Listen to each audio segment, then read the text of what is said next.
Hello my friends, and let me show you those fantastic videos presented by primary drone unit of Ukrainian army. They again published the result of their special military operations on occupied territory. This is the Russian air defense system tour, which was nailed by a remotely controlled drone. And what is this? Well, we have S-400 air defense radar, and it was again hit. One more, it seems like, yeah, Book M3. One more Russian air defense, also radar, and it was allegedly, it was hit 100%. They publish those videos at least once a week, sometimes several days per week, so it's fantastic job that they do. And it seems like they operate FP1 drones from the Firepoint company, but I'm not sure about that, so I wouldn't state by 100%, but it looks like FP1 drones have this option of the remote control. So still Russia is in lack of the tools to protect their air defense systems. The air defense has been hit by something coming from air, which makes it a little cringe for Russians, but it is happening. And those kind of the sophisticated air defense systems are unable to deal with the small drones flying and hitting them. You know, yesterday on a stream I reviewed this one. This is the Turkish-made Tolga anti-drone system, which is capable to fight against FPV drones and surveillance drones, like any type of the drones, and they could be installed even on MRAPs. Yeah, this is the Turkish MRAP Kirpi, and it has this anti-drone gun on the top. Well, judging on the video, it looks like very effective. It hits those FPV drones, smaller drones, bigger drones, any sort of the drones. But what they showed that the drones were approaching from one side. So if the drones are flying from multiple of the altitudes, from multiple of the sides, many of the drones, of course, even this system will not be able to cope with everything of that. So you need 2, 3, 4, maybe more systems to protect all of the surroundings. So as for me, it is better than nothing, but still multiple of the attacks of the drones may handle it. Also, one more downside, that there is some sort of the operator who aims manually on everything of that. So again, it will take the entire vehicle for this command control center or whatsoever. The idea itself is good. There should be some of the thing installed on vehicle, on tank, on air defense system, which is bigger, yeah, like S-300 Ukraine has, or Patriot systems. But this kind of the turret should do everything automatically without any sort of the operator, because it will take just lots of the space and it's very, very complicated. Well, I guess the system is perfect against Russian Lancet drones. Usually they're not swarms of those Lancet drones attacking. It's one, then the second one, and this turret may deal with that. So for this kind of the protection of the air defense systems, yeah, it could be used. But of course, Russians do not have those, so they will continue to lose their air defense systems towards Books and S-400s. Yeah, it's the usual thing for Russia. And they do not have the access, robust access to get the spare parts from West. Yes, they still obtain those, but here and there they cannot plan their production relying only on black market, because you don't know whether you obtain the spare part today, tomorrow, in 1 month, 1 year. There could be some of the sanctions. Someone could start investigation, trace particular spare parts that Russia still obtains. So for the Russian military, I think it's an unachievable goal. And as I told you in my last video, we have some of the good news. So Ukraine will receive advanced SAM-T systems. Also, there was the agreement for Ukraine to get 100 Rafale jets. Also, there were the talks about deploying the international coalition to Ukraine. Then the war is freezed or over or stopped, something like that. But those forces will not be deployed to the front lines. That is what those officials were saying.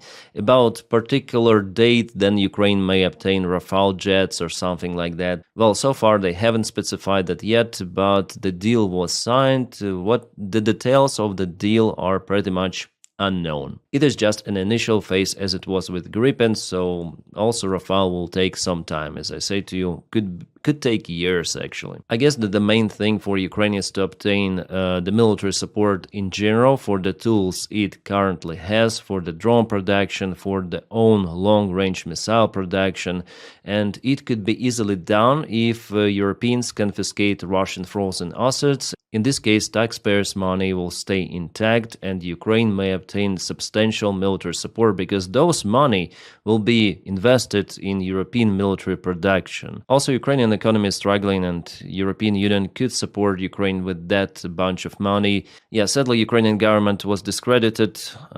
That happened because of the recent corruption scandal around President's circle. But nevertheless, NABU is working. I hope that they will deal with everything of that.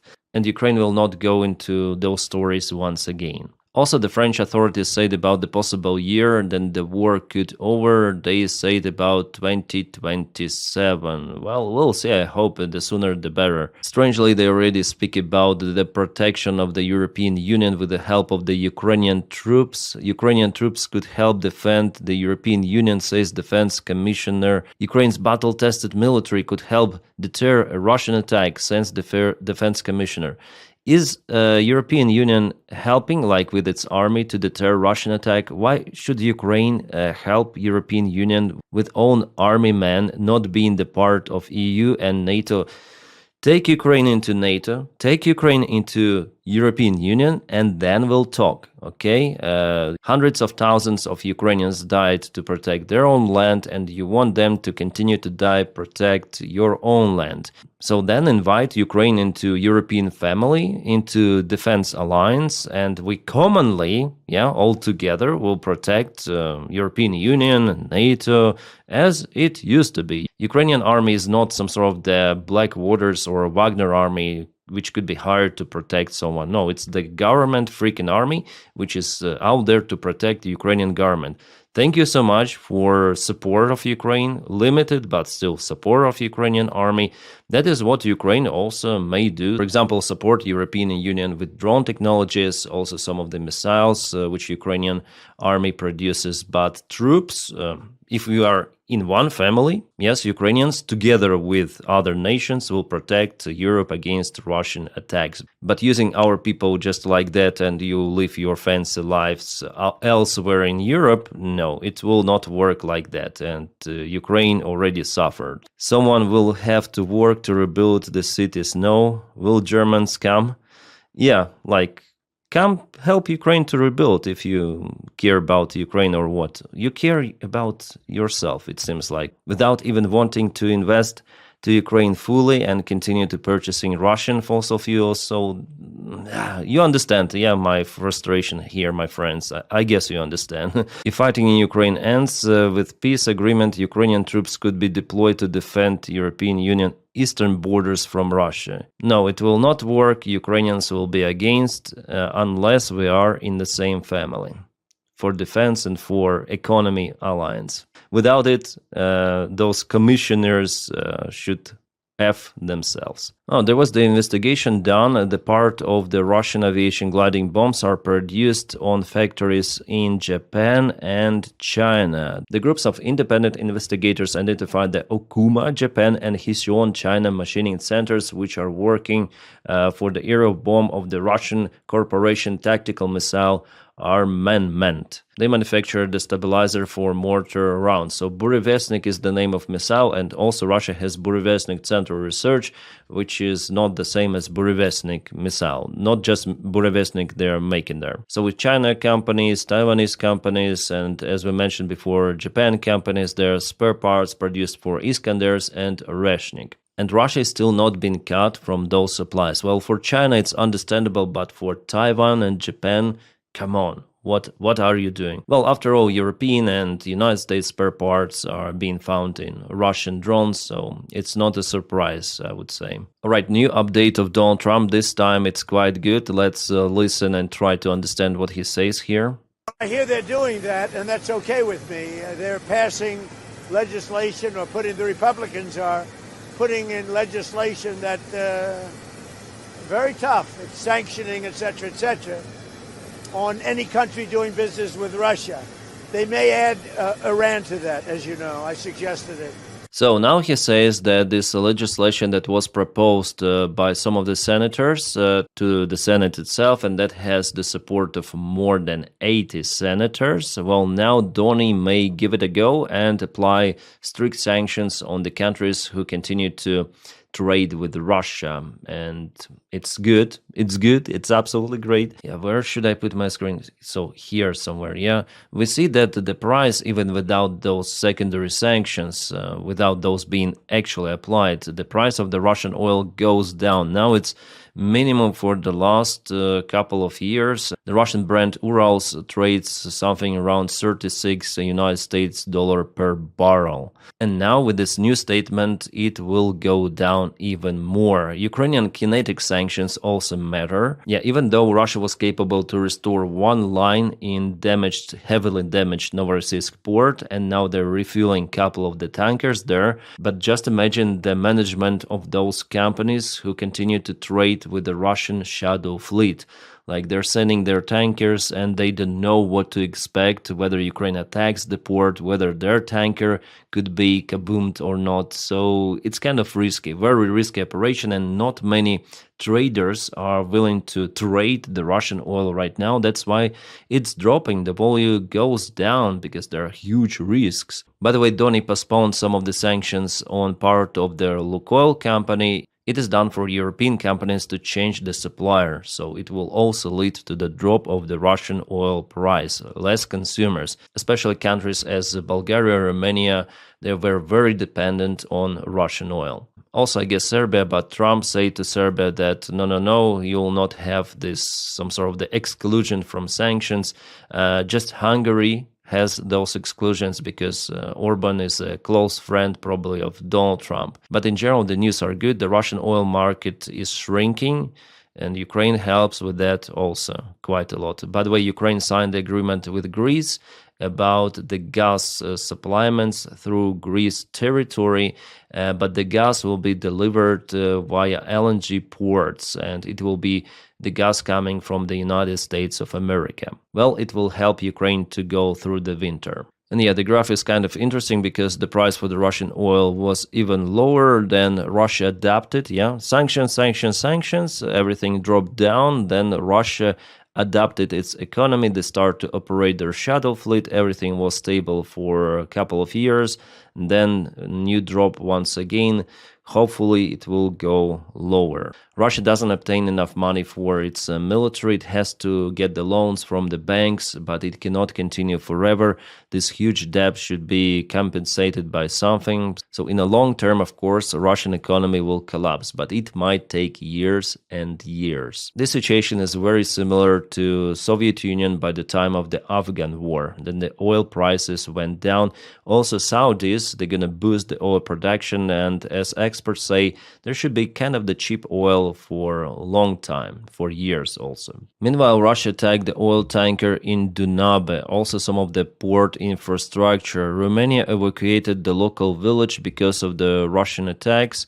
So it's very like few meters away from Romanian territory, few hundred meters away. Yeah, they say it's not the oil tanker, this is the LNG tanker that was carrying 4,000 tons of the liquid gas. And the vessel itself, it doesn't belong to Ukraine. I think it belongs to Turkey. So Russia doesn't hesitate to attack our partners and also NATO vessels, and the vessels which belong to NATO members. By the way, a couple of days ago, Russia attacked the Azerbaijani embassy in Kiev. Azerbaijan already called the Russian ambassador to explain what happened. Well, Russia just continues its provocations against Azerbaijan. Oh, there was some sort of the blow-up in Poland. Blowing up the rail track on the Warsaw-Lublin route is an unprecedented act of sabotage, targeting directly the security of the Polish state and its civilians. This route is also crucially important for delivering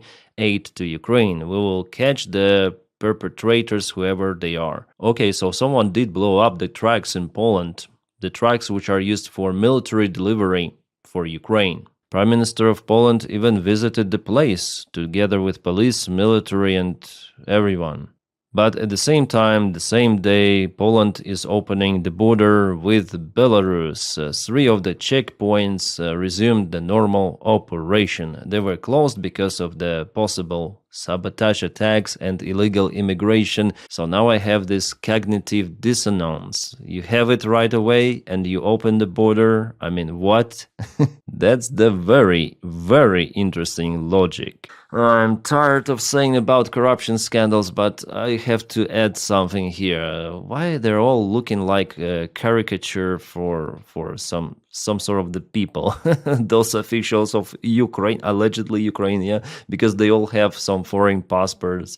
So Rustem Umerov, who is the ex-defense minister of Ukraine, and later on who became the secretary of the National Security and Defense Council, has refused to return to Ukraine.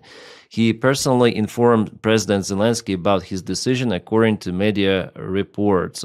Umerov is now in Turkey. Well, somehow I'm not surprised, yeah, because his surname is also out there published by NABU in investigation. Umerov, I think, is involved in some of the schemes. For now, there are no direct proofs published, but the fact that he's refusing to go to Ukraine tells a lot about this gentleman. Well, I hope that everyone who are involved will be punished or at least dismissed, including very, very high officials, and if president involved, it doesn't really matter. Corruption during the war, it's a treason. Well, Interfax Ukraine already say that the news presented by Clash Report is some sort of the fake. Yeah, Clash Report, I understand it's not the reliable source, but nevertheless, this guy is out there for many days in Turkey and elsewhere. So what is he doing there? Communicating or something? They say here that he is on official visit. Yes, the Defense Council of Ukraine is not the embassy of Ukraine elsewhere. It's the internal organization of Ukraine. So in the coming days, I'm sure that if this information is correct, he should return to Ukraine. If not, Clash Report is correct.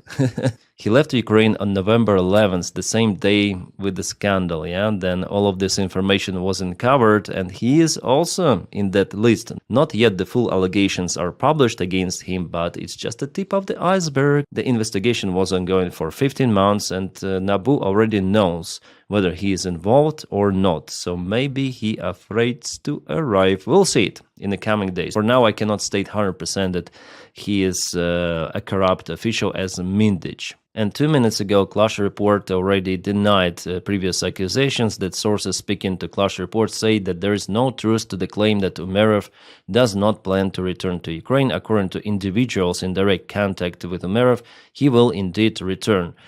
We'll see. We'll see. And this is the screenshot from the Russian Angles base. You can see Antonov 12 and 137 of the trucks, which potentially could deliver some of the missiles to be loaded on the Russian bombers. The Russian bombers are far away in Ukrainka base, but this screenshot tells that soon maybe Russia plans one more strike on Ukraine. Pretty much a massive one using strategic aviation. Boris Pistorius, the defense minister of Germany, says that this summer of 2025 could be the last peaceful in Europe. The head of the German defense said that we're supposed to estimate, or we used to estimate, that the attack of Russia on Europe is possible in 2029. But now we have the different assessment of situation, and the escalation may happen in 2028. Some experts even say that this summer was the last peaceful in Europe, so they don't know when Russia might attack, but all of the Europe is getting ready actually for that Russians move, and judging on those provocations in Poland, provocations with the drones. Yesterday, by the way, Denmark again closed its airspace and one of the airfields because of the drone attacks or drone just flying nearby. No one shuts down those drones. Pistorius said that NATO should modernize immediately, should rearm. Yeah, of course, it is already evident they are trying to do it, but it takes time. Germany is preparing to commence a medical assessment of its citizens to understand how many conscripts potentially it has. Pistorius mentions that only force matters, and the peace is holding on this force. So if you are a powerful nation with big army, there is the less possibility that you're getting attacked by Russia or some other state. But the thing is that according to the polls done in Germany, recent polls, just 16% of German population is willing to defend its country. Yeah, 16%. And there they spoke about the potential attack of Russia, what it might happen if Russia actually attacks. And like Pistorius, I'm sure that there will be a big war between NATO and Russia, Russia plus China plus North Korea and plus Iran. And Medvedev said that Russia will continue this war until Russia reaches its goals of the special military operation. Okay, we already know that. You don't need to say about it every freaking day. Everyone understands that Putin is not willing to stop, and this war may continue for many, many years and even escalate to our allies. We'll see. Well, guys, it was a quick recap about the main news which happened for the last night around Ukraine, and this evening I'm gonna update you about the military information, so the front lines update, stand by for it. I'm gonna record one more video. And thank you for your kind support on Patreon and also membership. You may join my Patreon with the link in the video description just below. And for membership, just press the join button somewhere over here. My friends, if you don't have this opportunity to support me in that way, you may just press your like to this video and subscribe for the channel, because that's how you also support my video, propelling it and my channel, my video and my channel, propelling it to YouTube algorithms. Thank you so much for that as well. My friends, I wish you all a peaceful sky wherever you are. Have a great time.